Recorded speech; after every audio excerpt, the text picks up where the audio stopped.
The one thing they all have in common, I think, is they're hungry. And I know that sounds simplistic, but I believe that's the single most important element that separates the quality of people's lives.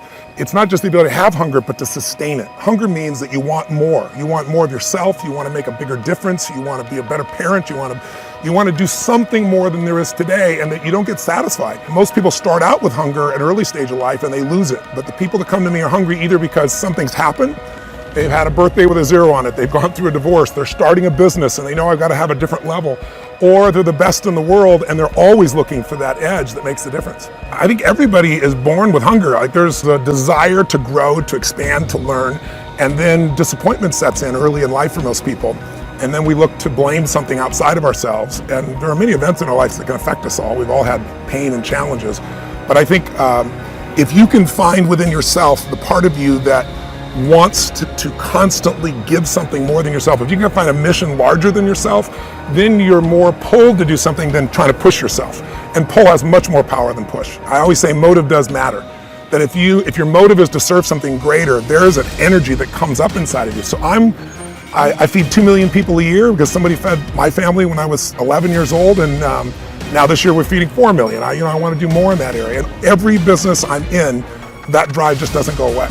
The capacity to strengthen and increase your hunger is the one common denominator amongst the most successful people.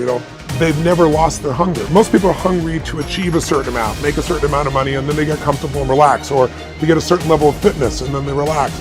But Richard is as driven today as when he was 16 years old starting. I mean, he's like on fire, and he's 65 years old. Warren Buffett is 85 years old. He's as driven today as when, he began the journey, right? I believe intelligence. I love people that are wickedly smart. And I work to be wickedly smart by educating and training myself and so forth, and training my brain. There's a lot of intelligent people who can't fight their way out of a paper bag, right? Hunger is the ultimate driver, because if you're hungry, you can get the strategy, you can get the answer. If you can't model it, you can find it. So hunger, modeling would be maybe the next best skill. Knowing that success leaves clues. The best way is get around where it's better and things will hit you. Who you spend time with is who you become.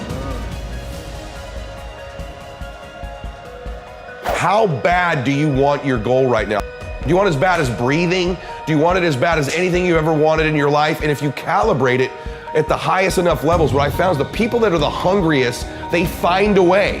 When you know why you want something, when it's desperation, the power of being desperate is something that most people avoid. They think desperation is a weakness. And I'm here to tell you, desperation is one of the most powerful emotions you could possibly possess, because when you're desperate, you find reserves and reservoirs of ideas, talents, and a strength that you don't know you have when you find yourself in a desperate situation.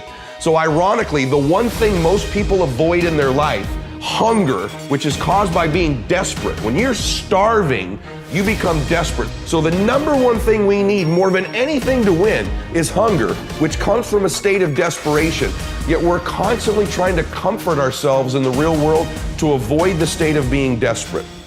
And I'm telling you that I think you need to embrace desperation again in your life. Like, do you want it so bad that you're desperate for it? See, in a fight, you show me two people. This is why it's so hard to repeat as a champion in the fighting game. Because you show me someone who's up and coming, who's hungry for that title, who's never had it before, who can taste it, who knows if they win that belt, their whole life's gonna change. They're gonna be champion of the world, all the endorsements, all the money, all their family life, all their parents' lives are gonna change. You show me somebody chasing that, hungry for it, against someone who's just trying to hold on to a title. And that's why most of the time the challenger beats the champ. It's hard to repeat as a champion because the hunger goes down just a little bit. The greatest athletes, the Kobes, the Bradys, the Jordans of sports, have a way of feeding their hunger all the time and increasing it. What separates them isn't just their work ethic, isn't just their talent, although those things matter, isn't just they practice more. What separates them is they're just hungrier. They somehow find a way as they climb up the ranks and win championships to get even hungrier for more, where 99% of the athletes lose just a little bit of their edge once they get that first championship, that first pro contract, that first big amount of money, that first world championship. They just lose their hunger a little bit. And then there's the elite, they get hungrier. It feeds the beast.